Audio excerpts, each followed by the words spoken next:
Mga kabayan, ikinagulat ng netizen at sambayan ng Pilipino ang naging pasabog ng dating Customs Intelligence Officer na si Jimmy Guban. Ito ay matapos pangalanan ang mga bigating tao na dawit umano sa bilyon-bilyong pisong halaga ng smuggled na droga noong panahon ni dating Pangulong Duterte. Isa si Pulong Duterte, anak ni dating Pangulong Duterte, Mans Carpio, asawa ni Vice President Inday Sara Duterte, at maging si dating Presidential Economic Advisor na si Michael Yang.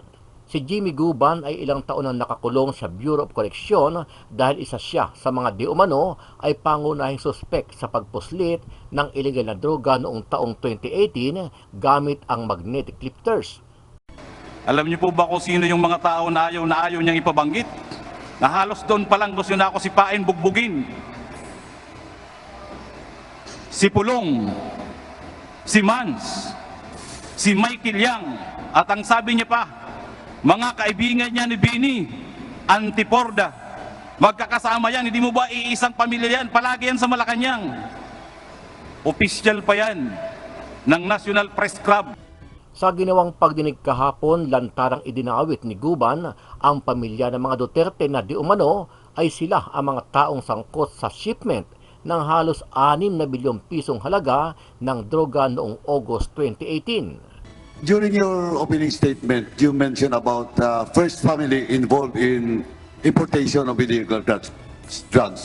Can you categorically state who's that, to be fair to everyone, who's that first family you're referring to? That is your order, yung anak, si Mans saka si Pulong, through Michael Yang, dahil si Michael Yang madaldal yan. You mentioned kasi first family. Again, I will ask you, where's the first family? The Duterte family, Your Honor, the son, Pulong, and Mans Carpio. Ayon kay Guban, ngayon lang siya nagsabi ng totoo dahil noong mga panahon ng mga Duterte ay tinakot siya at binantaan na ipapaligpit siya at ang kanyang pamilya. Sabi pa ni Guban, uso noon ang pagpaslang lalo na kapag involved sa droga ang pinag-uusapan, kung saan ay naglunsad ng extrajudicial killing o AJK at war on drugs ang administrasyon ni dating Pangulong Duterte. Nanonood ang taong bayan eh. Hindi ba? Opo. Napakahirap paniwalaan na magsasabi ka ng iba sa Senate Bulletin Committee, ang sabihin mo dito, iba rin ang sinabi mo, at dito, ang binabanggit mo, katotohanan. Paano kami maniniwala sa'yo? Your Honor, yung katotohanan po ngayon ay inilabas ko dahil tinatakot ako nila during that time. Marami pong nangyayari during that time. Marami pong namamatay. Ngayon po nakita ko po na maganda ang pagserbisyo para sa hustisya ng ating bayan.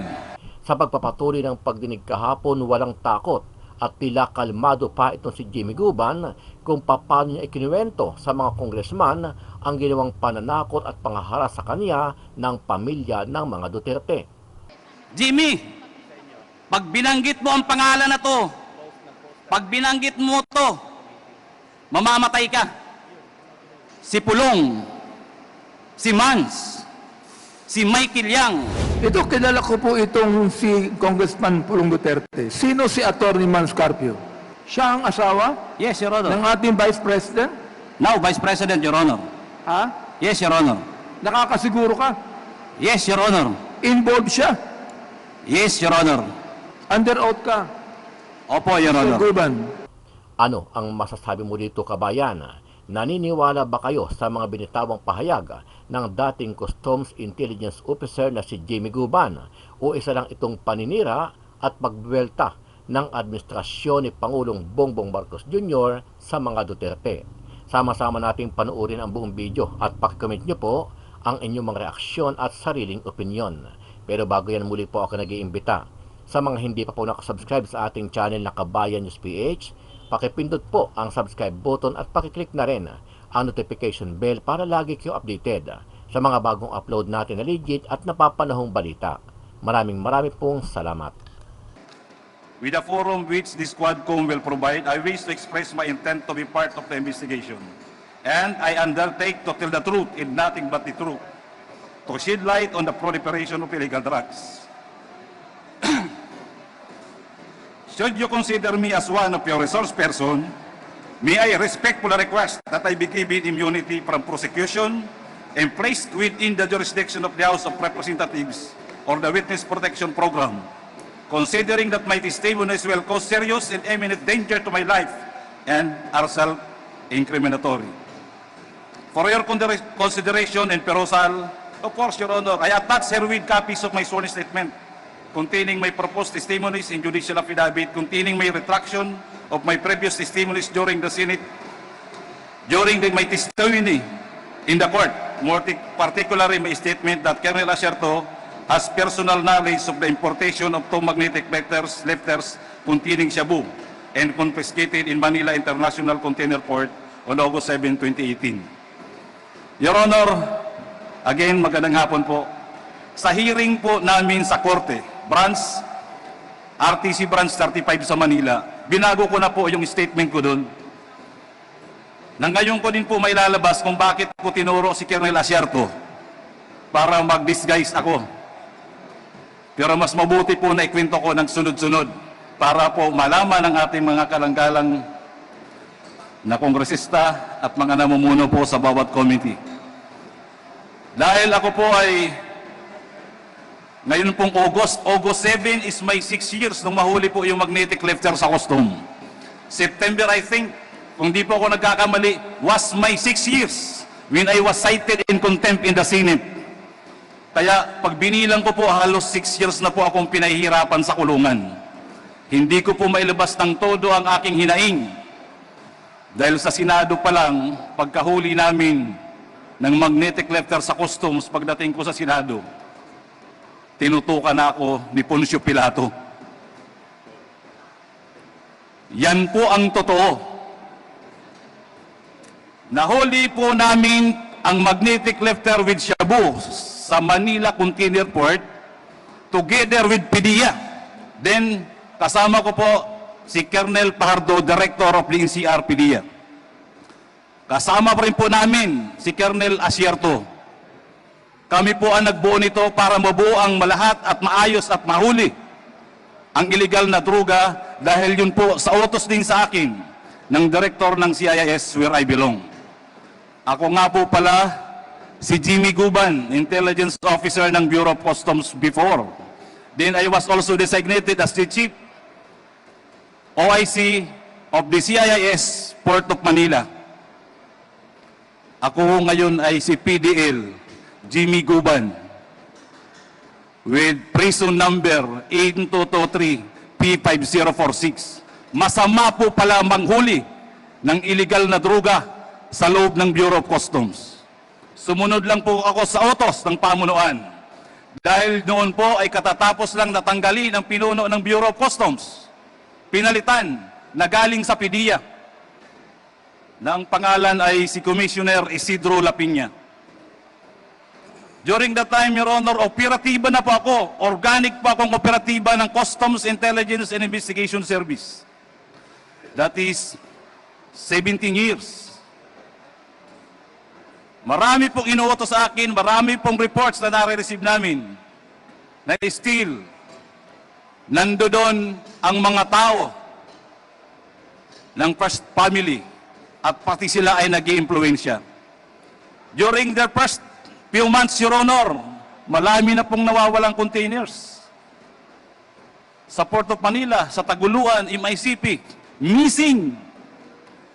Even in our intelligence report, we received already about 7 to 10 containers loaded with shabu. Isa ho itong magnetic lifter na isiswing nila na hinabol namin, inayos ko because I was then chef. May Act 6 na ho ako sa E2M. Nakuha po namin positibo, nag-joint press release ang BOC Commissioner at DG ng PDEA sa loob ng Bureau of Customs. It was a good accomplishment. Your Honors, pagdating ho sa Blue Ribbon Committee, nagbago.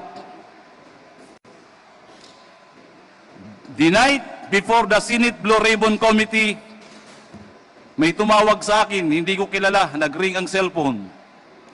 Another ring, may kasunod na text, nagpakilalang si Dis Mangawang. This Mangawang is our collector, deputy collector during the time sa Port of Manila. Nagpakilala siya kaya sinagot ko, pero hindi ho kami yan magkaibigan as an employee of the Bureau. Sinabi niya na tumatawag sa iyo si Paring Bini. Kausapin mo. Si Paring Bini. I am referring to Mr. Bini Antiporda.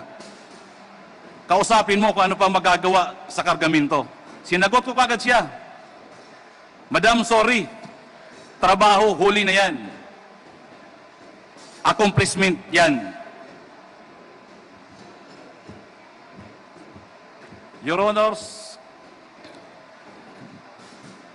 pagdating po sa Senado, sa Blue Ribbon Committee, nag-hearing, after the hearing, sinight kagad ako, I was cited in contempt. Dinala ko kagad ako doon sa kwarto. Gusto ko hong magpahinga. Tiningnan ko kung anong pwede kong magawa. Dahil mali pala ang magtrabaho ng tama. May sumunod po sa akin na kumatok. Sabi ko, siguro ko may tutulong sa akin. Nagpakilalang, tiga Blue Ribbon to. Buksan mo pinto, babae. Sana po makuha natin ang CCTV. Nakita ko po, staff ng Blue Ribbon. May sumunod po sa kanyang pumasok, diretso sa kwarto ko. Tuloy-tuloy po akong dinodoro. Jimmy, pag binanggit mo ang pangalan na to, pag binanggit mo to, mamamatay ka. Lalo na kung makarating ka sa Pasay City Jail. Di tatagal ang buhay mo. The worst, Your Honor, sinabay niyo pa pati anak ko. Alam namin kung nasaan yung anak mo sa Makati. Madali kidnapin yan. Your Honors, alam niyo po ba kung sino yung mga tao na ayaw niyang ipabanggit? Na halos doon pa lang gusto na ako sipain, bugbugin. Si Pulong, si Mans, si Michael Yang, at ang sabi niya pa, mga kaibigan niya ni Bini, Antiporda, magkakasama yan, hindi mo ba iisang pamilya yan? Palagi yan sa Malacanang. Official pa yan ng National Press Club. Si Michael Yang, doon ko lang din nga po nalaman. Your Honors, halos hindi ko humatansya na ang intelligence report namin ay doon palang validated na may mga trabaho si Michael Yang at ang kanyang kaibigan ng illegal na droga. Halos, sabi ko, Diyos ko, akala ko trabaho lang to. Your Honor, doon pa ako nag-isip. Nag-isip, nanalangin, at sinabi ko sa sarili ko, para safety ako. At alam kong kaibigan ko naman si Colonel Asierto, at malapit sa intelligence report namin, siya na lang ang dinisguise kong importer ng magnetic lifter loaded with shabu. Your Honor, before the time nung ma-apprehend namin yung container, may kasama akong si Hernan Abarrio. By the way, Your Honor, ang may-ari niya na Bicaba Trading, ang consignee na yan, ang may-ari ay tiga Calapan, Oriental, Mindoro. Meron akong kasama na tiga Oriental, Mindoro. Magkasabay, nalaman ko kagad kung sino si Mr. Bicaba Trading, Bidasto Cabral Barakil. Dahil si Hernan Abarrio ay tiga roon, na-check niya kaagad kung sino si Bidasto Cabral Barakil. Ang pamilya ay nandun lang ang pamilya ni Hernan ay tiga roon sa Calapan City. Si Mr. Barakil ay nagtatrabaho lang bilang traffic enforcer sa Calapan City. Bago ko yung binigay sa PDEA. Inalam at kinausap ni Agent Hernan Abarrio. Umuwi, kinausap, tinawag. Pare, paki-confirm mo na lang kung meron parating or what. Alam niyo, yung tatlong tao, normal na normal. Parang walang nangyayari sa kanila. At yung isang inchik, 2 or 3, sabi sa akin, pare, yung inchik nga, hindi takot eh. Sabi ko, bakit? Sabi niya, Michael Yang yan eh. Michael Yang yan, and Mans, Pulong. kami hingi na lang ng tulong sa inyo, tulong yan. Wala pong kakwinta, parang hindi po parang bang normal lang, na yung importation ay kay Mr. Bidas, ang consignee ay Bicaba Trading. Your Honor, yun pong tatlong yun, nakuha po yun ng PDEA. Invited by the PDEA or arrested. It was only presented once sa Senate. Umamin sa Senate na kanya yung kargamento, gamit. Pinakiusapan siya ni Mr. Ponichin. I'm sorry, Your Honor, wala pa akong copy. Nagaling po talaga ako sa Bucor. Nandoon po yan, nababasa po yan natin, mababasa at mababasa natin yan. And I can bring that document here. Napakalinaw ng tanong ng chairman ng Magic Blue Ribbon Committee, ng Senate Blue Ribbon Committee. Your Honor, inamin, may ebidensya, yung tatlo lang muna. Bakit nila winala hanggang ngayon? 6 na time po ako nagsasuffer sa kulungan. Ang tokha nga, double barrel, kunti lang na droga, kulong kaagad, patay kaagad. Nasaan itong tatlo? Si Mr. Bidasto Cabral Barakil, Lagrimas Katipan, Emily Lukigan, ang alam ko yung inchik, pinakawalan din nila. Ano ang meron? At bakit po ako ang dinidikdik hanggang sa Bucor? Nakarating ako na nanghuli lang po ako ng illegal na droga. Wala akong nawala kahit katiting. Inorderan po ng judge na sunugin, sinunog. Nandoon po ang testimonya ng mga PDEA. Kasama kong PDEA sa aking opisina sa Bureau of Customs. Kami po ang nanghuli. Ano po ang particular na batas ang ibabiolate ko? Conspiracy to import? Or yun ang grand conspiracy na linisin ang pangalan ng First Family at si Michael Yang para pagsalitain pa ako at papirmahin na ang kasama doon sa importation na isang politiko na kalaban nila na hindi ako pumayag. Dahil sabi ko walang alam yan. Hanggang ngayon po, malinaw. Basahin ko man po ang testimonya ko hanggang ngayon. Magaling pa siguro po ang kunti kong memory card. Hindi ko po makakalimutan kung papaano ko sinakripisyohan yan. Ako ho, ikinulong. Buti na lang may Diyos. Pagdating po sa kulungan, may mga tumutulong sa akin. May mga lumalapit ho. Natestigo kung sino si Michael Yang, paano nasunog ang Bureau of Customs, paano pinatay ang empleyado ng mga taga-customs. Bakit ang daming releases during the time ng mga containers na nawawala hanggang ngayon hindi iniimbestigahan? Napakasakit po mga kalagalang-galang na kongresista at sa iba pong mga resource speaker dito. Andito po ako, I am seeking for truth and justice. Nothing less, nothing more. Thank you, Your Honor. Mayroon pa, pero mamaya naman, baka tumas ko, pipi ko. Salamat, Mr. Guban. Uminom ka muna ng tubig at bago ka namin, alam mo, Mr. Guban, ang iyong affidavit ay maaari naming tanungin. Nang sa ganon, kung ito talaga ay ikaw ang gumawa, at kung ito talaga ang katotohanan, lalabas naman po yan sa inyong mga sagot. Yes, Your Honor.